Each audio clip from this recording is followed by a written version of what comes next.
Welcome back to the Tell Me About It podcast. This is episode 5. Today we're here with Jade. We're just going to talk a little bit about kind of, I guess, different topics about just being Hispanic, learning Spanish, kind of reconnecting with your culture, all that good stuff. So, let's start with tell us a little bit about what you do, Jade.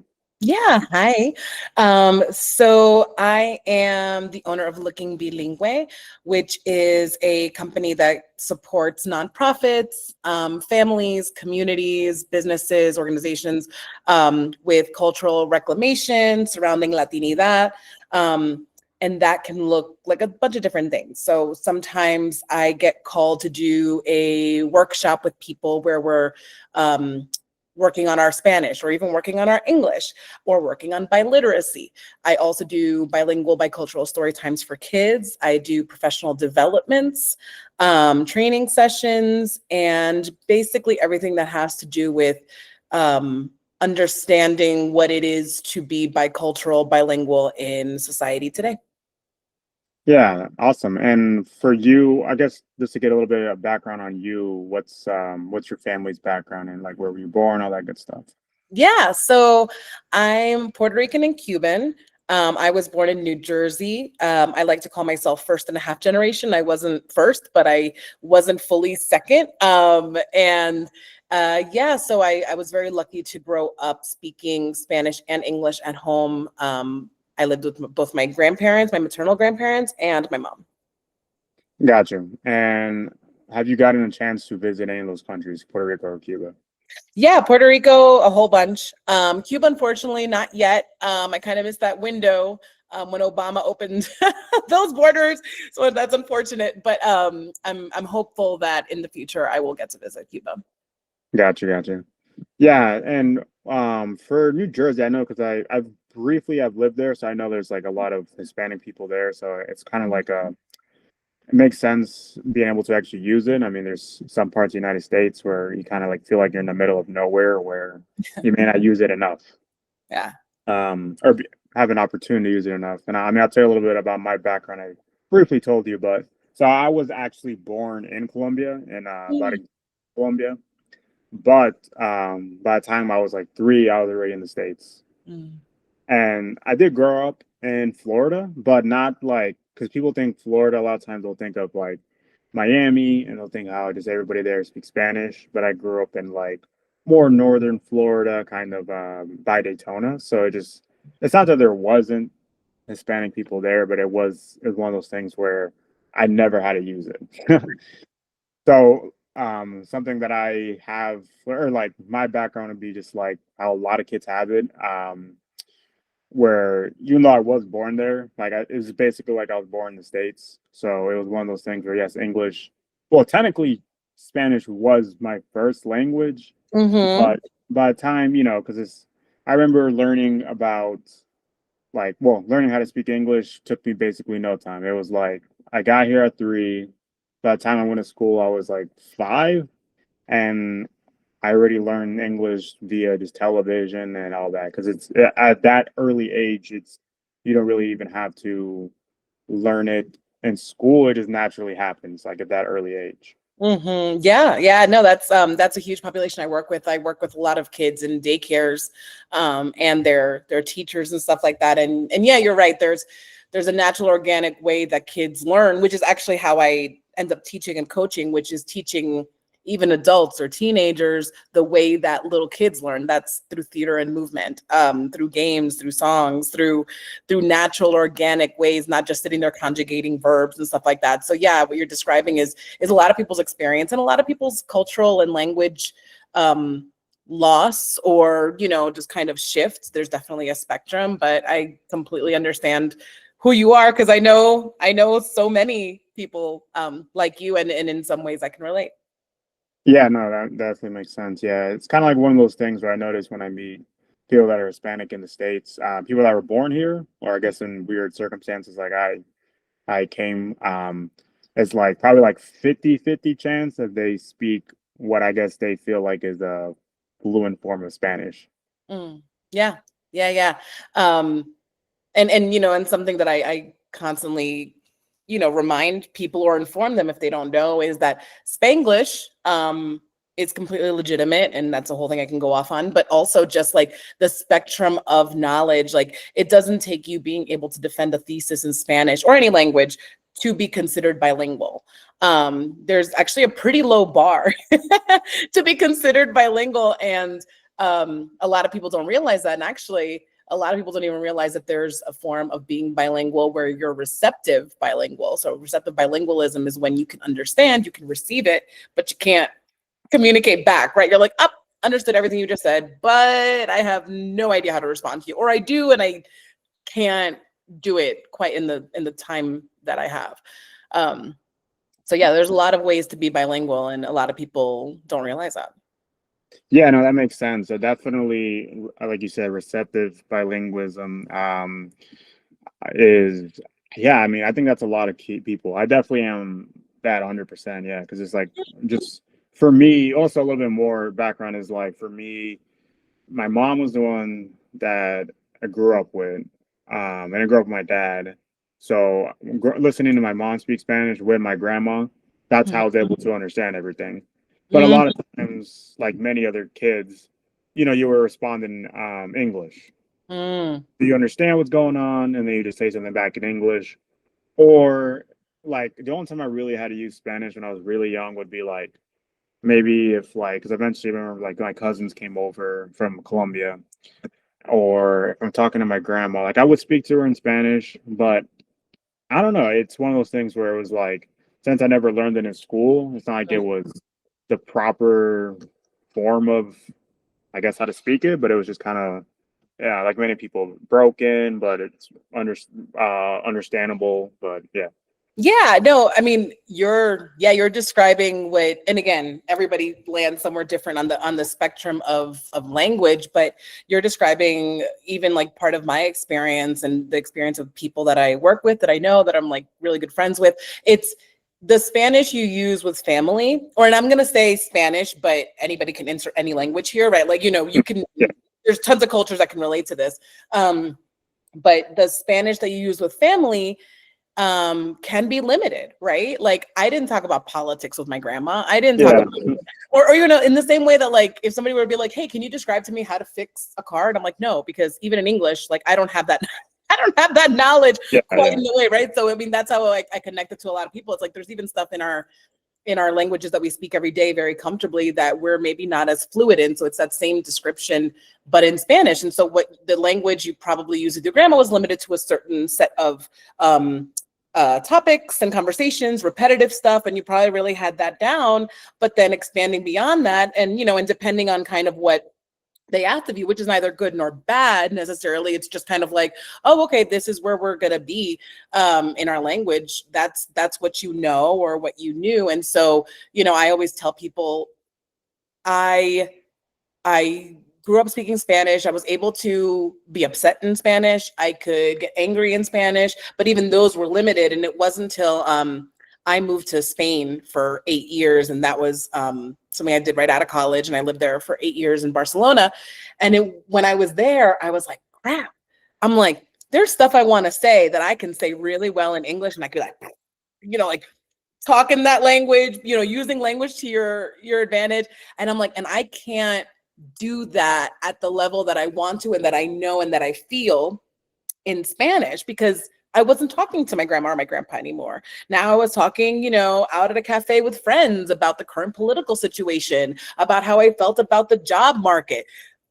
I didn't talk about any of those things. Like, so I felt awkward. I felt like my phrasing was weird, kind of not natural. Not to mention, you're also, and again, this is, everybody's story is individualized, but I'm also balancing between, in my case, a Puerto Rican and a Cuban dialect, and now I'm getting influenced by the Spanish around me.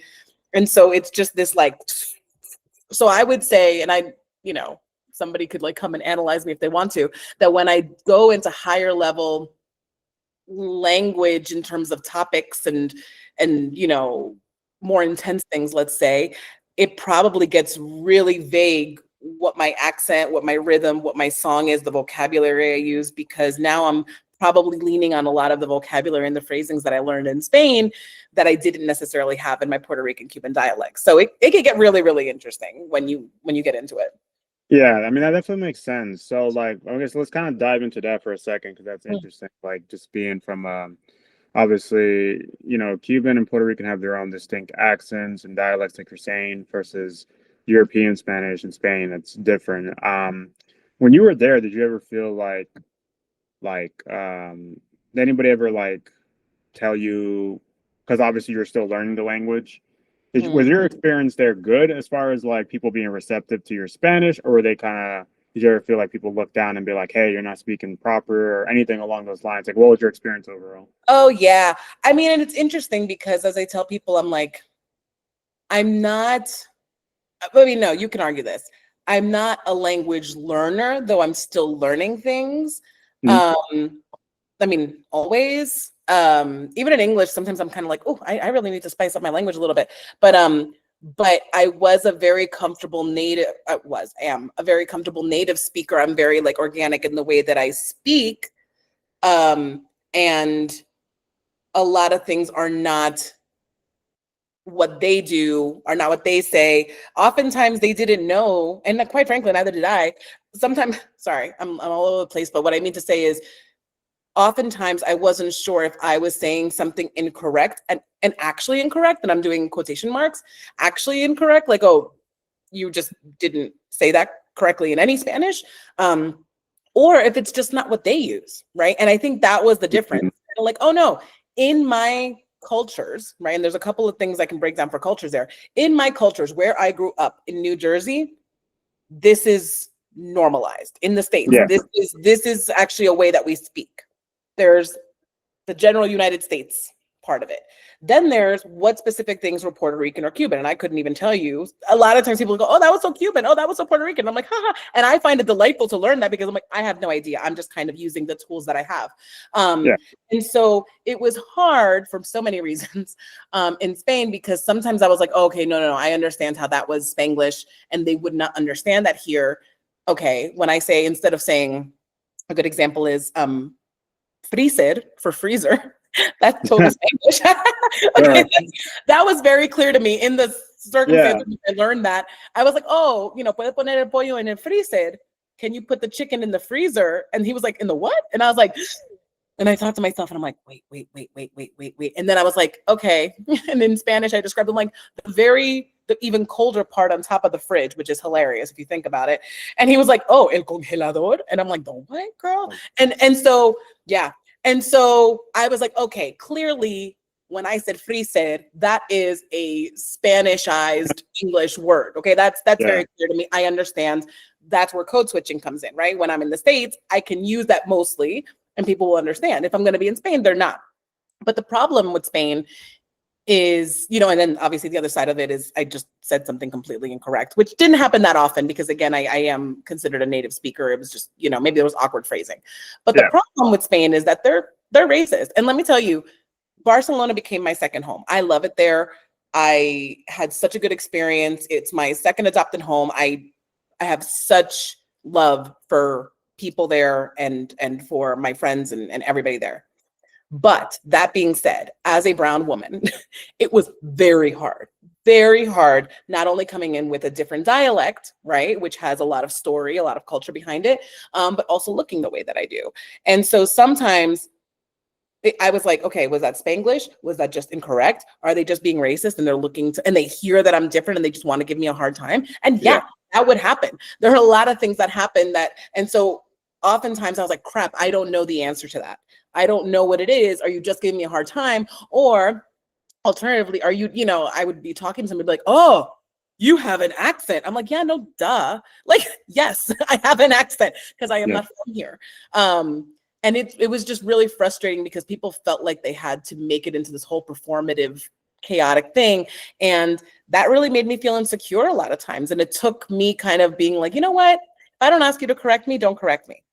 Just in case, just don't correct me. Just assume I do not want to be corrected. Like, I am not going to accidentally curse your mother, right? So like, as long as I'm not accidentally like saying something completely filthy and ugly by mistake, do not correct me, right? So I started to kind of like draw my boundaries, which was also hard for them because here I was not only a woman, but a brown woman telling them like, you need to back up. So yeah, that was the hardest part of being over there. Gotcha. That's interesting, and that's something we can probably talk about more. But sake of time, let's jump into a little bit more about Spanish in the States, because Mm, yeah, that's another. You know, somebody. It's somebody. It's interesting how Spanish is always changing within each country. Like, because as someone who started learning more about Spanish language learning and just the different accents. Because prior to, so I've been improving my Spanish for like a year. Prior nice. to doing all that, Mhm. the only Spanish I knew was my grandma, my mom, essentially their neutral sounding Colombian accent. My Mhm. mom is a little bit more energetic, so she has obviously says more like slang from the coast of Colombia compared to my grandma, who just sounds like very neutral. Like my grandma, you know, is a religious woman, so she's not going to use curse words and stuff. So that was my experience with Spanish, right? Mhm. And then I started listening to other people's Spanish and hearing Puerto Rican, Argentinian Spanish, Dominican. I was like, what the heck is this? I've Yeah. never like none of the words they're saying make sense to me. Yeah. And I think kind of piggyback on what we were talking about earlier, like different accents. For example, since you being part Puerto Rican, when I was talking to coworkers, because I was working at Amazon, and we had a lot of Puerto Rican people there working, and it's like some of these guys were from the island. So I think about it in my mind like island, like Puerto Rican island Spanish sounds Mhm. way different than the standardized Spanish you may hear from someone that learned Spanish here, whether Mm, or not they're American, like whether or not American, like whether or not they have background with being Hispanic or whatnot.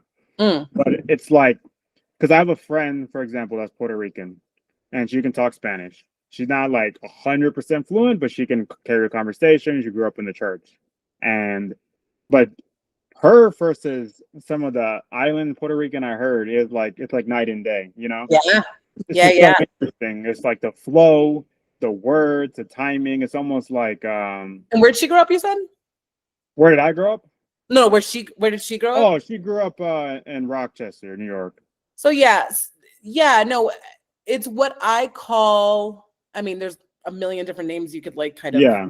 make, but like, generally I talk about pan Latin, pan Mhm. Spanish, right? Like, United States based Spanish. In fact, I don't know if you've ever had to hire translation services. I've had to do it for a couple of jobs because I'm not translating all that. Also, I'm not the best person to do that either. But you can actually pick all the different Spanish. Oh Like, wow. let's say Yeah. you're working in, I'll use the example for me. I was working at the library in Philadelphia, and in North Philly, in the communities that I was working in, it was predominantly Puerto Rican and Dominican. So while, yeah, I'm sure you could find, a Mexican person there, like, predominantly Yeah. that's Yeah. you know, um, Puerto Same with Ricans. up here. It's So mostly you Puerto can, Rican. right. And yeah, I'm not surprised. And you can get it translated into Puerto Rican Spanish or Dominican Spanish, and those, can really like, complement each other.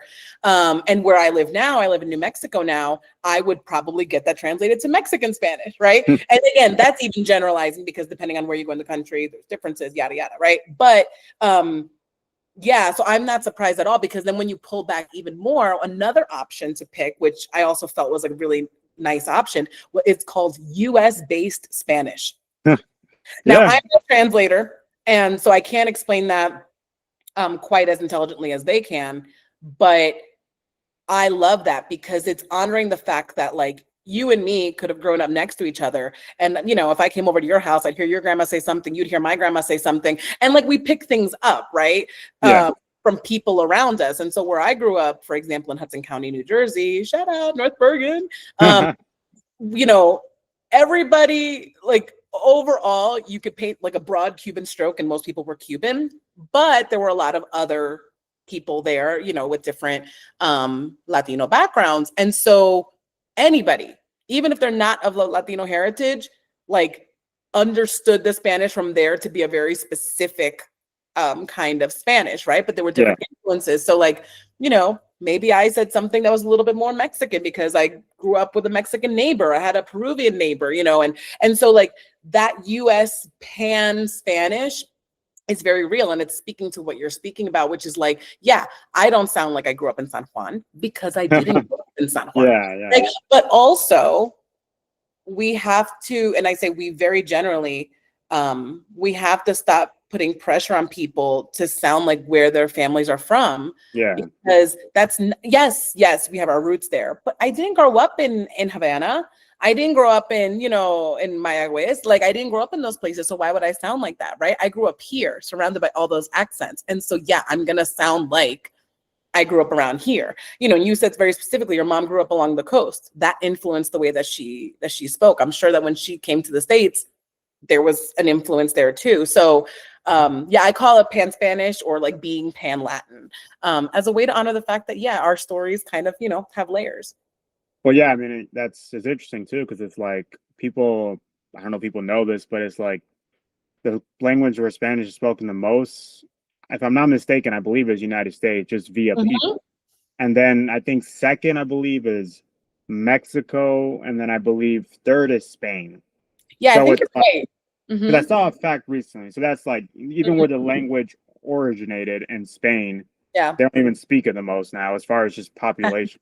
Same thing with English. It's like obviously it started in England, but America's the one that has made it global. Yeah. Same thing with Spanish, if you really think about it, because it's just Yeah.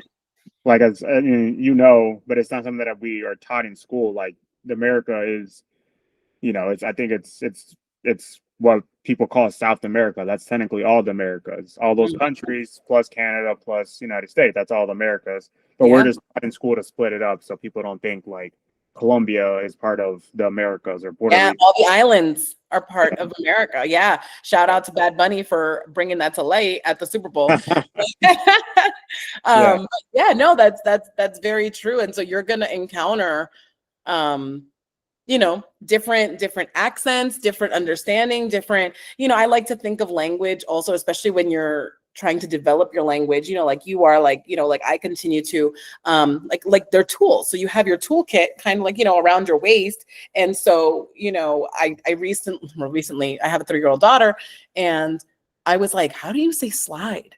Like, for some reason, I know for swing, I knew how to say that, because my grandma said that a lot, but she never talked about a slide. And if she did, it didn't stick in my head and I couldn't figure it out. And so then I like asked her, and the words she used, she was like, oh, we say this, we say that. And I was like, those sound like not normal to me, not natural, but I needed to be able to communicate with my daughter to tell her like, what is a slide, right?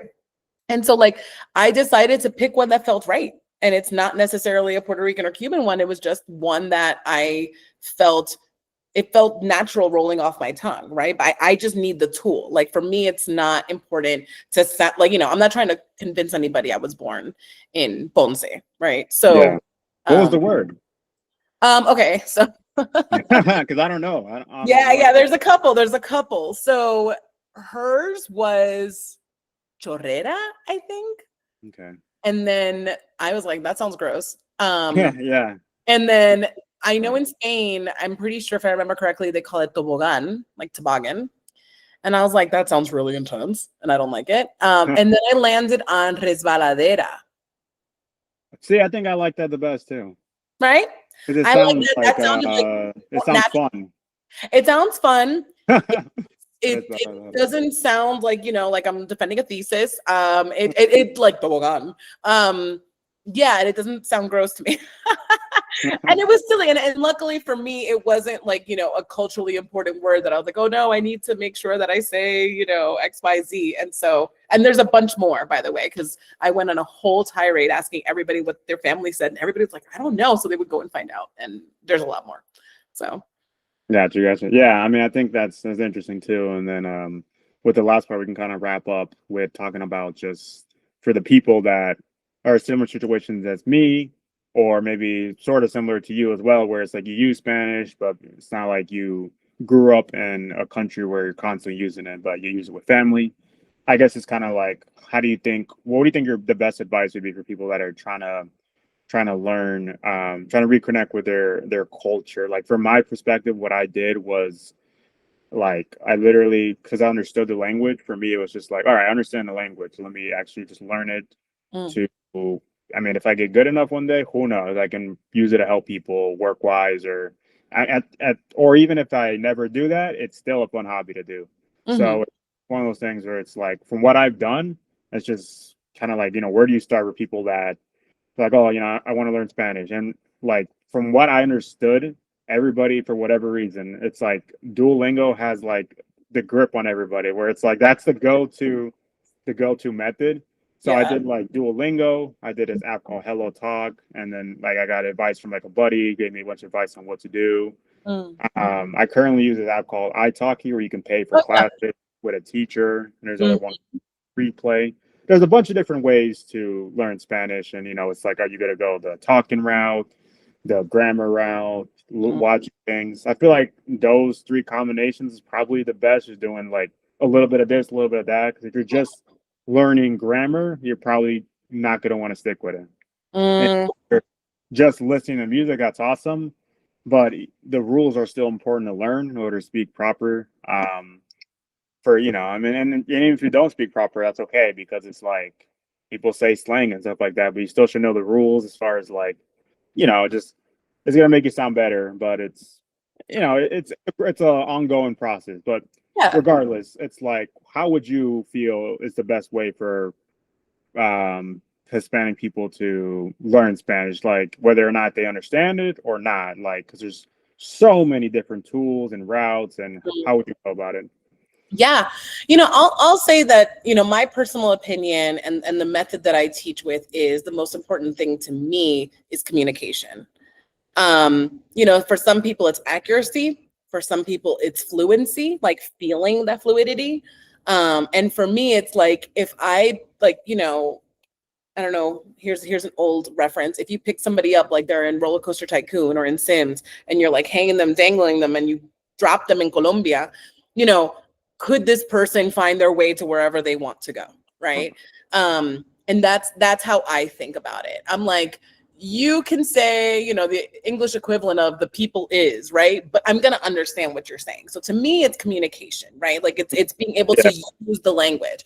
And so ways that I tell my students or the people that I coach, and I tell them this in English and Spanish because I also teach ESL.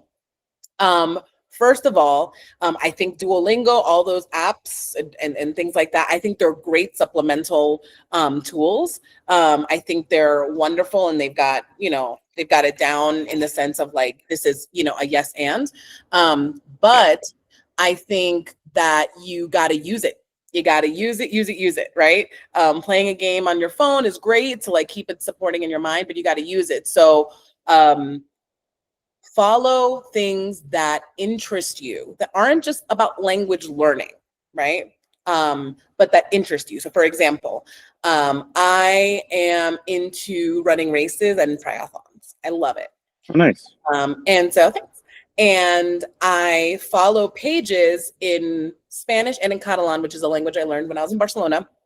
Um, that are race pages, that are running pages, that are triathlon pages, because I am more likely to look at those things and to be interested in the words and to want to use those words in conversation because it's things I talk about when I'm following that. If I just follow language learning pages, it's like, breaking down grammar for me, which yeah, is important, but I'm not as driven, kind of like you said, I'm not as driven to like want to like do this. But if I'm Yeah, seeing, oh, una carrera is a race, right? Like when you run a race. So I'm like, okay, este fin de semana tengo una carrera. This weekend I have a race, right? That's a good word for me to know because these are things that I talk about, right? And now these are things that I tell my grandma, right? I couldn't tell her that before. I would just say something like, este fin de semana voy a correr. And she'd be like, where are you running to? I'm going to right. run. She's like, okay. But I can tell her specifically there's a race, right? So yeah, follow pages if you're somebody that subscribes to emails or websites or on Facebook, follow pages, Instagram, whatever it is that you do, follow pages that interest you, right? Art, cooking, whatever, in the target language. That's number one. Number two, if you're comfortable enough with the language, and that's something that I think is very self-determined, change your phone, your website, your social media, like your Instagram or your Facebook or whatever, your your TikTok into that target language too. Because now, again, you're seeing it more. Now, whenever I have to go in and change something, I have to use that language. I have to read it and then I can practice saying it out loud. You know, I'm kind of like, oh, okay, how do you say cover photo, right? For Facebook, how do you say that long rectangular photo that's above your other thing? Like those were things I was like, oh, that's great, because my grandma didn't teach me technology, because technology didn't exist in the way that it does now as it did when she was born, right? Of course, yeah. Or flip that. So that's another thing, you know, and it's really helpful to see that language and to really incorporate it. And then, and I have tons of things I can think about, but I'm trying to think of things that, like, you know, apart from people being like, listen to music, Yeah. And then Series, probably.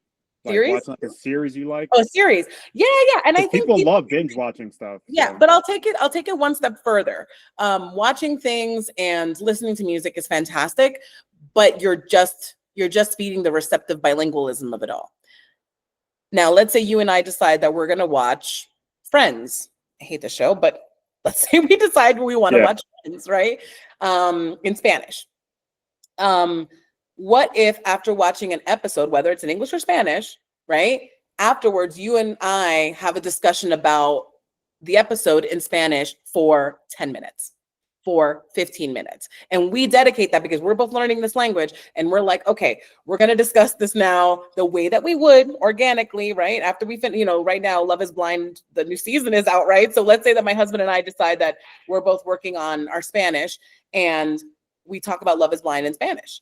And so now the things that we want to talk about, we have to figure out how to say. So it's helpful because you're trying to use words that you probably typically use, right, for your storytelling. You want to criticize, you want to laugh, you want to make jokes, you want to storytell, you want to relate. And now you're kind of like, oh, here's where I'm tripping up. Here's the vocabulary that I'm missing. Here's somewhere I feel comfortable in English, kind of playing with language that I can't quite do in my target language. So now you know specifically what you need. So now when you go to Duolingo, when you go to your class, when you go to whatever, this is a great thing to bring to your teacher and be like, I was trying to talk about the hypocrisy of every freaking buddy on Love is Blind, and I couldn't do it. And so the teacher now has more targeted language that they can break down with you in a way that you can actually use and that you will use because that's the language you want to use, right? So setting aside those times to not only listen to, but engage with somebody in that language is really, really important. And I think really, really helpful. Even if it's like, we're going to prepare lunch today for 15 minutes in Spanish. We're going to review that movie for 15 minutes. We're going to do our, you know, our daily commute. And we're going to try just speaking all the things we have to speak in that. And that way you can really determine what is the language that I need? Where am I missing? Where are those gaps? Yeah, it's like that's definitely a good idea because it's one of those things when even something as simple as like describe your day, you can say, like, you can keep it like I was able to do it simply in Spanish. Okay, you know, this is what I did. But then when you're like really thinking about the details of your day, how you would in English, then you're like, oh wow, I'm actually missing a lot of details. Exactly. Yeah, because then people kind of go into classroom mode. Today was a good day. I worked. Right, like those things. It's kind of like valid, but that's not how you would say it in your language, right? So yeah. Of course, yeah. Yeah, and then that's definitely interesting. I think the last part we can just touch upon is for the people that I guess since you can relate to this one good, the people that want to raise their children to be bilingual.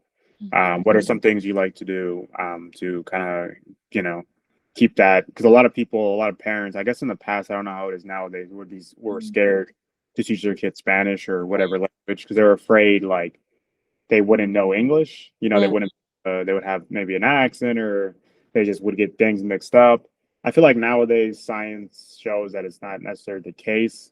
Right.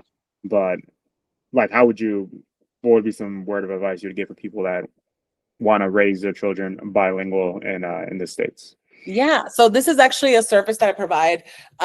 It's like on the lower end of things that I do. I haven't really focused much on it, but it's something that I started doing just organically, is bilingual parenting coaching.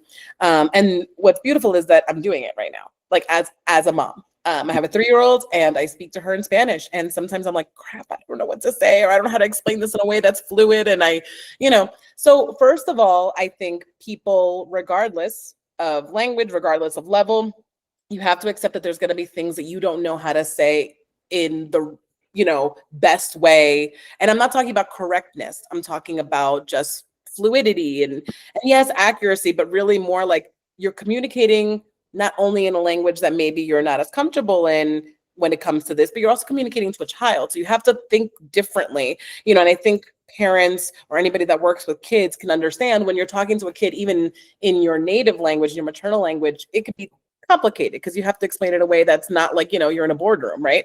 Yeah. That's a default, but you don't talk to a kid like you talk to your buddies, right? You talk in a different way. So I would say, first of all, accept the fact that there's going to be hiccups and that doesn't make you unqualified, or it doesn't even mean that there's a qualification. It just means the important thing is to do it, to try, to build the muscle of talking to your kid and using what you know and being open to growing what you don't know. So, back to the slide situation, when I was I was in the middle of a park and I was like, damn, how do I say slide, right? So who can you call? Who can you text? Yes, Google is helpful, and I'll say Google as a generic thing for all translating things. Yeah. But I guess maybe there's something, maybe you do want a specific vocabulary word, or maybe you just forgot it, checking in with people who are real people, not AI and not Google, is really, really important. So I think that's really, really important. So I would say be ready to accept how this will humble you. Don't be afraid to do it just because you will be humbled. Like, that's okay. Like, we don't know everything in our languages either. We just don't get challenged as much in it. Yeah. And also, create a physical list. I have a running list on my phone of words that I've wanted to use with my daughter. Just like I said before, you and I are reviewing Love is Blind or Friends or whatever. And I'm like, oh, damn, I'm stumbling up. I'm coming up against a block here. So let me note down what I'm struggling with and then go do some research with friends, with people that I trust to like kind of give me some options. And just be ready to grow that. But consistency, like don't stop. When my child was born, I was like, this is my job. And I've been talking crap for years about how I'm going to do this. So I gotta do it. Right. And it was hard at first because I was like, oh, I am establishing this relationship in this language with her. Because it's important for me to give her our culture, our heritage. And, there is no perfection. She doesn't have to quote unquote speak it perfectly. It's important for it to be a part of her life. So I gotta do it in whichever way I can. So that's what I've been working on. And that's what I work on with, 2 sets of parents right now.